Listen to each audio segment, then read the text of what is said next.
बहुत पुरानी बात है। कृष्ण और सुदामा बचपन में एक ही गुरुकुल में पढ़ते थे। दोनों साथ खेलते, साथ पढ़ते और साथ मिलकर शैतानियां भी करते थे। कृष्ण राजा के घर से थे और सुदामा एक बहुत ही गरीब परिवार से, पर दोनों के बीच कभी अमीर गरीब का फर्क नहीं आया। दोनों एक दूसरे के सच्चे दोस्त थे।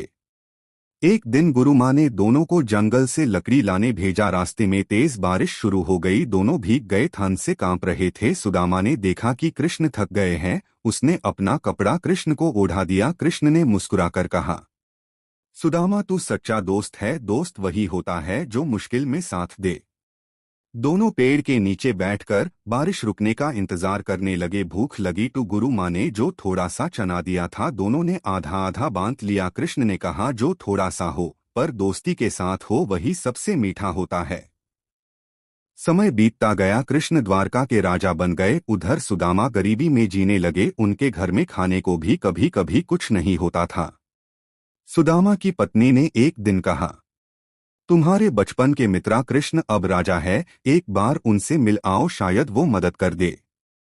सुदामा को शर्म आ रही थी। वो सोच रहे थे, मैं गरीब ब्राह्मण राजा के पास क्या मुंह लेकर जा। फिर भी पत्नी के कहने पर वो चले गए। जाते वक्त पत्नी ने बस थोड़े से चावल कपड़े में बांध कर दे दिए। सुदामा ने बहुत लंबा सफर तय किया। जब वो द्वारका पहुंचे तो महल देखकर घबरा गए, पर जैसे ही कृष्ण ने सुदामा को देखा वो तुरंत अपने सिंहासन से उतर आए। कृष्ण ने सुदामा को गले लगा लिया और कहा, मित्रा तू इतने दिनों बाद आया, मैं तेरा इंतजार ही कर रहा था। सब दरबार वाले हैरान रह गए। राजा होकर कृष्ण ने अपने गरीब दोस्त को इतना प्यार दिया। कृष्ण ने सुदामा के पैर धोए, उन्हें अपनी जगह बैठाया और बचपन की बातें याद करने लगे। सुदामा को याद आया कि उनके पास पत्नी के दिए हुए पोहे हैं। वो शारमेट ह्यू कपड़ा खोलने लगे। कृष्ण ने मुस्कुराकर कहा, अरे वाह, मेरा फेवरेट खाना। कृष्ण ने पोहे बड़े प्यार से खाए। सुदामा ने कुछ नहीं मांगा, उन्होंने सिर्फ अपने दोस्त से मिलने की खुशी महसूस की।